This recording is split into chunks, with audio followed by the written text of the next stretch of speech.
Greetings all, this is Hairy Nick and welcome back to the final video we will be doing on X-Wing 2nd Edition spoilers for faction-specific cards. Today we're going to have a look at the final character cards for the Scum faction, as in unique character cards represented by crew, Astromechs, and gunners. And one last time before we dive into this, I do want to mention that the information here is thanks to the unboxings done by the Bell of Lost Souls YouTube channel, so I've linked all of those down in the description. Now let's have a look at these cards. And in front of us is the spread of all the replacement Scum crew cards moving into the 2nd edition. I didn't include the cards available in Lando's Millennium Falcon, but you get the idea. This is what we have.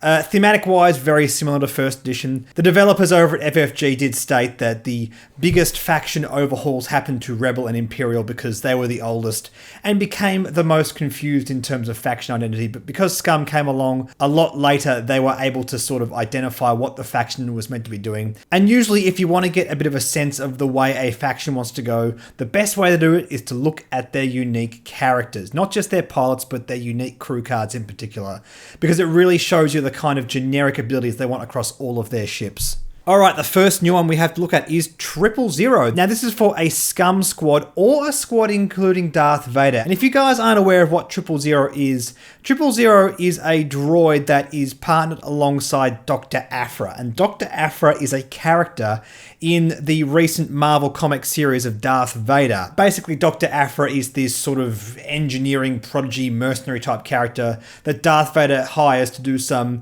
sort of work on the down low without the Empire knowing, which is a really, really cool story. If you guys are into the Star Wars comics at all, I can strongly recommend the Darth Vader title.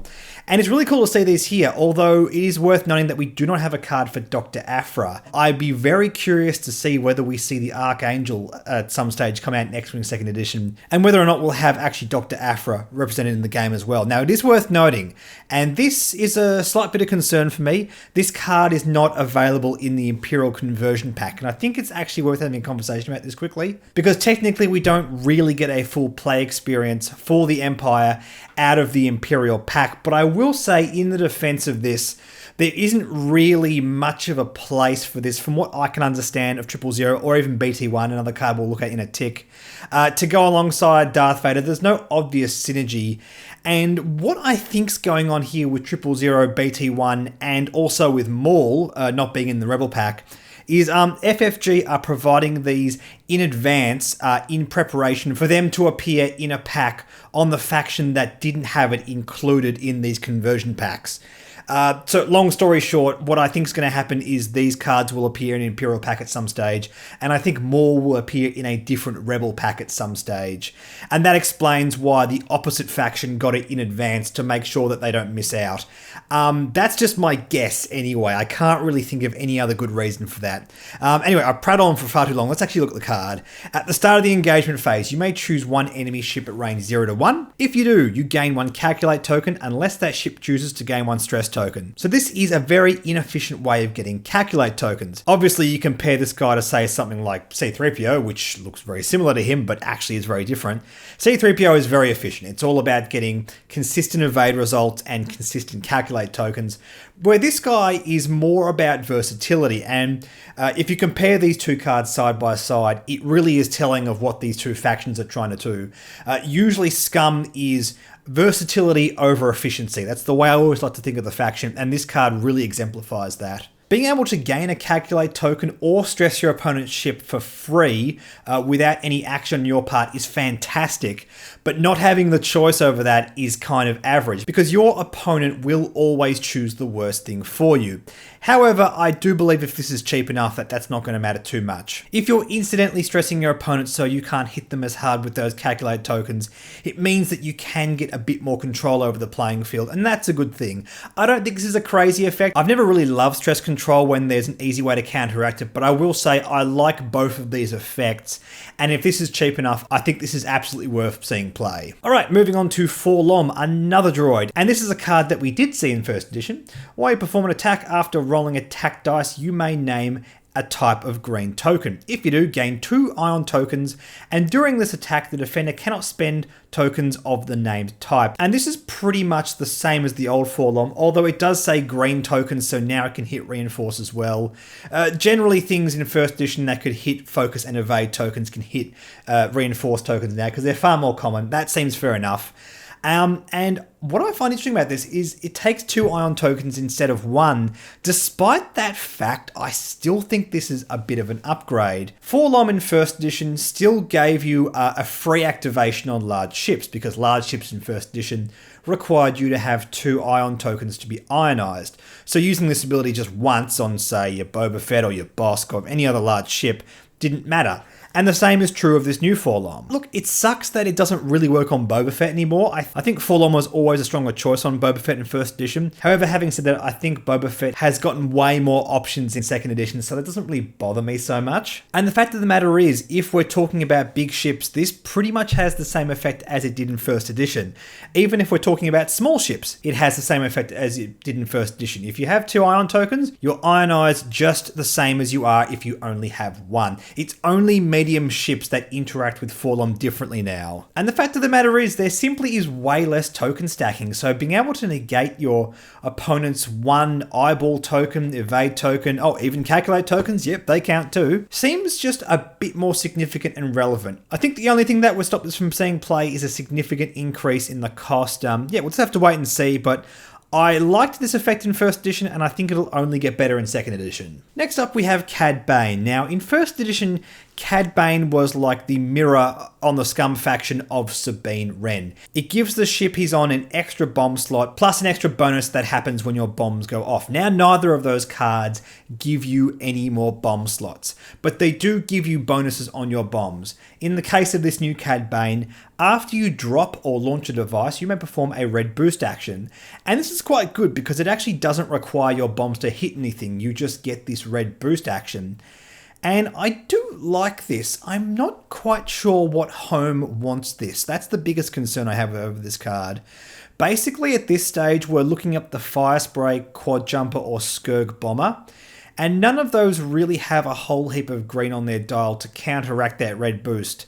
The advantage of doing red actions during the system phase is you're able to then clear the stress with a blue maneuver and then perform another action afterwards. That's a really great way to capitalize off those early red actions, and none of those platforms can really do that. But all in all, I don't think that's enough to stop this from seeing play. I think red boosts are still quite valuable. I just like that idea of having that ultra efficiency. However, I did say before, the Scum faction is not a bad efficiency, so I can understand why FFG wouldn't necessarily give them something that really has strong symbiosis with their ships. And I think in some situations you're going to love having this option, especially if you need to get out of dodge. Even if you have this on like an Amon Azamine or Boba Fett or something like that, it means you can potentially get your ship far away from your opponent so you can disengage. And if they do manage to just pull range, you still have a range 3 shot back at them. I do like the Fire Spray's ability to disengage and capitalize off that. That could be interesting. I just don't think there's a clear-cut home for this card just yet, but I do like the power level overall. Next up, we have Socotra Vizago, and previously Socotra Vizago was able to switch out any of your illicit upgrades on the fly. The new one reads, during the end phase, you may choose 2 illicit upgrades equipped to friendly ships at range 0 to 1. Now that can be your ship, that can be 2 nearby ships. You have a bit of flexibility there. If you do, you may exchange these upgrades. End of game, return all illicit upgrades to their original ship. The reason that end of game clause there is so the points don't change on your ship and they add up the same way just for the sake of working at MOV and that kind of stuff. Now, a lot of cards do discard things and points change, whatever. And yes, we always refer to the original list. However, it is good to have that clause there just in case so there's absolutely no confusion. And in terms of the way this card has changed, I think this is a good thing. The risk with the first edition Socotra Vizago was, as FFG designed more illicit upgrades, they had to account for this ability in the game. If there's ever like a really niche 1-point illicit in first edition, for example, it could be very dangerous because, say you have a glitter stim or an inertial dampeners or something that's, you know, a good consistent card in a lot of matchups, but if you manage to blank out your opponent completely by subbing in this illicit upgrade, that can be very dangerous. What I like about the new version is these these upgrades must be accounted for in points beforehand. You must invest and commit to filling these upgrades in order to have them on your lists. It is great being able to switch what ships they're on. I really like that ability, and I think it still has a lot of really fun, explosive potential, a lot of versatility. That's really cool, but it just makes sure the ability doesn't get out of hand. And unless I'm very much mistaken, this still does the whole trick with the cloaking device, how you can cloak your ship, then get rid of the cloaking device, so you're not forced to decloak. That's still pretty cool. I never loved this ability, but it is something that other people do enjoy, and it's something you can still do with Socotra Vizago, so that's good to see. Okay, moving on to IG-88D, yet another droid, and this guy looks awesome. So the original version of IG-88D gave your ship the same pilot ability as any friendly IG-2000. This one does the same thing. You have the pilot ability of each other friendly ship with the IG-2000 upgrade, but it also gives your ship the calculate action, and it also gives you the baked-in ability of the IG-2000, which is after you perform a calculate action, gain 1 calculate token. And this just seems to be a much, much better version of IG-88D. Now, in first edition, when IG-88D came out, it was a card that in particular inspired me to do a lot of sort of build-around lists. I don't think I was the only person that did that as well. I love the idea of IG-88C and Boba Fett having sort of boosts and evades and all this kind of fun interaction, but he never really seemed to gel with anything that saw meta play, and that's a real shame, because it's a very fun thing to be able to sort of play around with these pilot abilities. It's really cool, and from a design point of view, it's not too problematic because there are only 4 IG-88 pilot abilities, and none of them are really too crazy. The value of IG-88 pilot abilities is being able to stack them on top of each other. That's how those lists have always worked. And in on themselves, they're not too crazy. Even if you add them to a friendly ship, that's always been okay, and that's a good thing. And the great thing is, if there is ever a problematic pilot ability that combos together, they can alter the cost of IG-88D or possibly even change the crew slot on his carrier, so there are ways to deal with it in the future. So FFG have really safeguarded themselves from design issues with this card, which I really, really like. But in terms of brewing with this card, I think an obvious combo to fly alongside his carrier is IG-88A, because not only do you get all those calculate tokens, it means that both platforms can actually pass out calculate tokens to any other ship with the calculate action. So I love the idea of having an IG-88D carrier alongside IG-88A and Guri. This looks really, really interesting. I'm thinking a ship like Paylob Gadali or something like that, giving you a lot of really fun interaction and token control and a pretty decent looking ace. You know, we don't know if this is going to work out points wise, but in first edition, this does look like a very possible thing. And if the points roughly translate to where they are in first edition, this should be doable. And yeah, I'm really, really excited to play around with IG-88D. I'm hoping that this push is enough to make him see some kind of meta play, because I love the concept behind this and I really, really want it to work. Next up, we have Latts Razzi.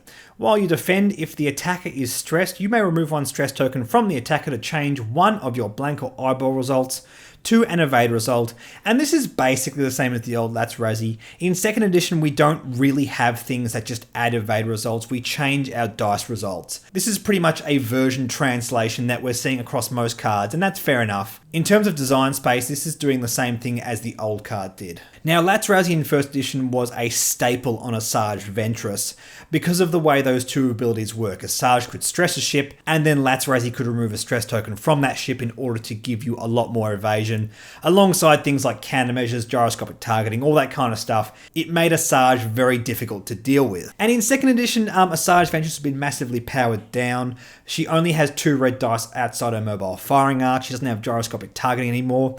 Now, I had a big conversation about this when we talked about all the Scum pilots. And just while we're here talking about this, I do want to point out something someone said. I was particularly disappointed in the lack of gyroscopic targeting. I felt like in first edition, that was a big part of the identity of the Shadowcaster. And somebody pointed out, if we're talking about maybe adding in a Banshee tile into second edition, maybe as extra content that comes along in the wave with the Lancer Pursuit craft, maybe the Banshee title can do what gyroscopic targeting did. And that really got me thinking about this whole Latts Razzi thing, because if you guys aren't aware, Latts Razzi is a bounty hunter from the Clone Wars era that sort of gave Asajj Ventress her start in the world of bounty hunting after she stopped being Count Dooku's assassin. So I would love that idea of of the gyroscopic targeting coming back to the Shadowcaster if it was represented in the Banshee title. I would also love to see Latts Razzi's pilot ability that we see on the YV666 make it onto the Lancer Pursuit Craft card, and instead of being at range 0 to 1, it can be inside your mobile firing arc. This just seems very, very interesting to me, and it would still work alongside Banshee. It makes perfect sense for Latts Razzi to fly a Sarge Ventress's ship. They are friends after all. And I just think having a look at a lot of the key pieces that's going on with the Shadowcaster right now, it looks like FFG have sort of dismantled that classic build that the ship's always had in order to tee it up for more different directions. What we're seeing in the Shadowcaster pack right now is really good for Ketsu Onyo, but not for a Sarge Ventress.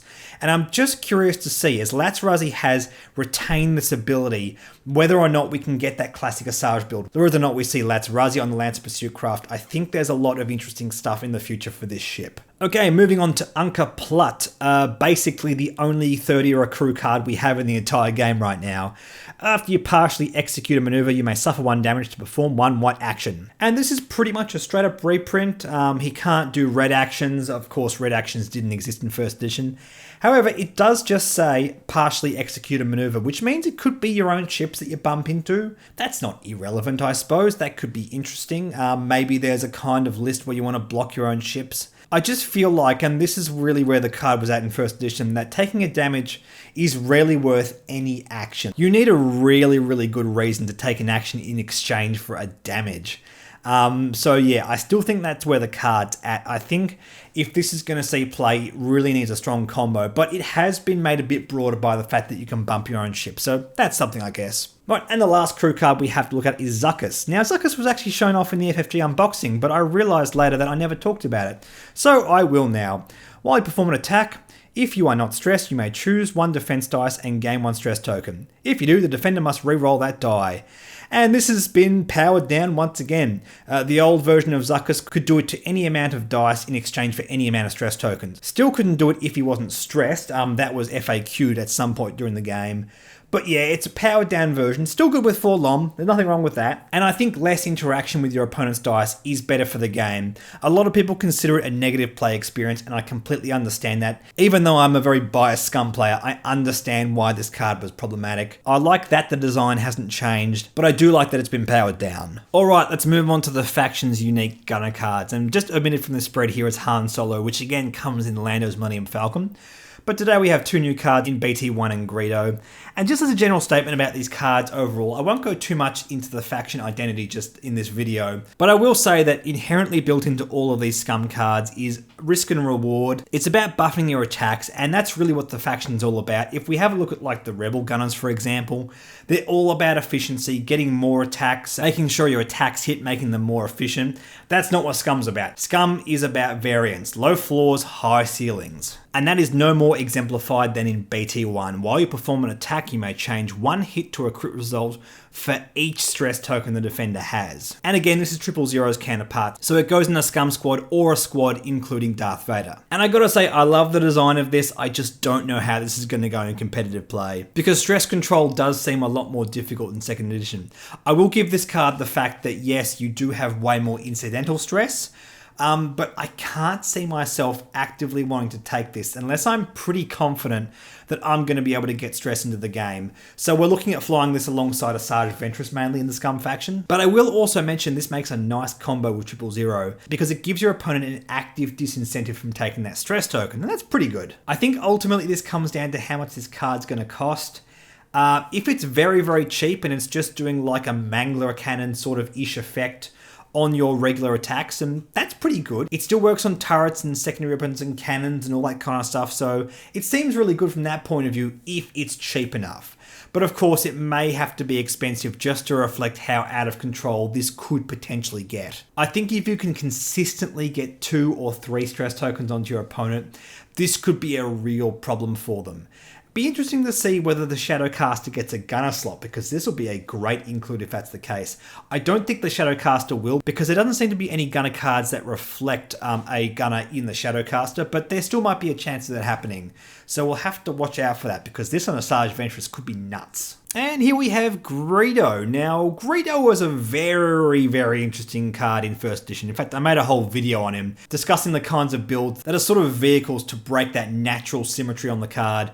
He used to be the first time you attack or defend, if a damage card is dealt, it's dealt face up.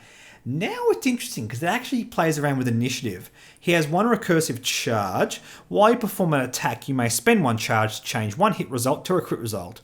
While you defend, if your charge is active, as in you have the charge on the card still, the attacker may change one hit result to a crit result, which is essentially as the same as it always was. I will say though, as a bonus, this works very, very well with Bosk, because even if you're hitting the shields, Bosk can use that crit result in order to generate 2 hits, and that's a great upside that Greedo didn't previously offer Bosk, which I quite like.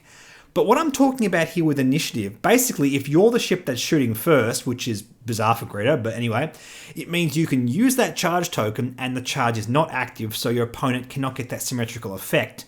Meaning that Greedo is going to be very much at home on high initiative ships. And the crazy banana things about that is, yes, we have ships like Dengar, but that actually means he's viable on Han Solo, which just seems crazy to me. Greedo should not work on Han Solo, but he does. Han already attacks pretty efficiently, and if you can consistently make him fire first by giving yourself a decent initiative bid, you can change your hit results to crit results pretty consistently with not much downside. Now, it'd be interesting to see how much this is costed, because I get the feeling that FFG will look at this kind of the way they look at BT1 and appreciate the fact that there is not a whole heap of downside if you build around this. The original version of Greedo, yeah, you could kind of put it into builds that either had a lot of hull and shield, so it wasn't such a big deal, or a build that actively wanted you to have face-up damage cards. And that was kind of niche and fun, but not really that consistent. Putting Greedo on high initiative ships does not seem like a difficult thing to do, and I think the cost of this card, the cost of getting that effect, pretty much has to reflect that. In fact, I think in terms of how this is meant to work, I could see this costing pretty much the same as it would without that second paragraph. We're talking about the Scum faction. Variance and flexibility is naturally built into the faction, so having that second paragraph as a cost for a very efficient first paragraph seems fair. And again, yes, this is a gunner card, so costing will be a massive factor. Having that slot taken away from like a veteran turret gunner or a Han Solo and all that kind of fun stuff is a factor in this card. It's a very competitive slot, and I think that's one of the key things that might prevent Greedo from seeing meta play, but I don't see a whole heap of downside to this card, and I see a lot of power right off the bat, so be interesting to see what happens with this one. Alright, and lastly we have a couple of new Astromechs. Now, we previously mentioned R5TK. I think he's just as niche and as useless as he was in first edition. Sorry guys that love R5TK, I'm not a fan of the card. But let's talk about Genius and R5P8, starting out with Genius. And I think before I get too ahead of myself on this card, I'm just going to say this right now. I'm going to make a separate video on this card alone, because in first edition, bombing was a big problem and Genius was a big part of that. And right off the bat, I can think of several reasons why I'm not disturbed, but I am slightly concerned that Genius is still in the game, but some reasons why I'm not. Basically, he's still very powerful, but his really disgusting play pieces aren't there to really unlock bombing's full potential. It's mainly down to that sort of activation phase timing period. You really do lose a lot of power with Genius, but he still is a useful effect in second edition nonetheless, because he interacts with initiative. Because Genius works after you fly, it still means that you get to make that choice, and that's really what bombing's not about in second edition. So again, yes, before I keep talking about this, I will say I'm going to make a separate video on this in a few days, discussing the pros and cons of this, just like I did with Luke Skywalker, because I think this is a conversation we have to have. So we'll skip this one for now, but let's move on to R5P8. While you perform an attack against a defender inside your forward firing arc, you may spend one charge to re-roll one attack die. If the roll result is a critical result, suffer one critical damage. And this is sort of similar to the old R5P8 in that you might accidentally damage yourself, but that's when the comparison stops. What has happened here is R5P8 and Dengar, moving into second edition, have essentially switched their design, where R5P8 gives you rerolls now, and Dengar gives you that free defensive damage. Both been powered down, they have to work inside your forward firing arc and all that kind of stuff that we expect in second edition. And that's pretty rough, especially on the Jump Master, because the Jump Master only has a single turreted arc. It doesn't natively shoot out the forward firing arc. and that may actually prevent R5P8 from seeing consistent play on the Jumpmaster. And it might mean if he does see meta play, we're probably looking at the Y-Wing or Kimagila fighter. I don't know, again the Jumpmaster might get its torpedoes back. So yeah, there's a few things to consider here, but it's a bit difficult to tell what's going on with this guy without his costings and without knowing what his platformers are going to potentially be doing in 2nd edition. So I won't make too many judgments just yet. I will say overall that getting rerolls is a good, powerful thing. Being able to do it in your entire forward-facing arc, which is great. It's not like a lot of these talents that we're seeing that only work inside your bullseye firing arc. So it gives you a bit more flexibility, a bit more efficiency, but again, yeah, it's the Scum faction. So we get that in exchange for that second part, which is if you roll a critical, you suffer a critical. Only a 1 in 8 chance, but it wouldn't be the Scum faction without variants. And yep, that is it. That is all the unique character cards we have for the Scum faction. And that is all the unique faction-specific cards we have for X-Wing 2nd edition in total. Thank you for watching all of these. I still have a bit of work cut out for me in having a look at these generic cards. I want to have a look at these in blocks and compare them to the kind of design we were looking at in 1st edition. Have a look at the costings when they come out. There's still a lot for me to talk about, guys. Don't worry about that. In the meantime, thank you so much for watching. Like and subscribe. Like me on Facebook. Follow me on Twitter and Reddit. And I will catch you guys later.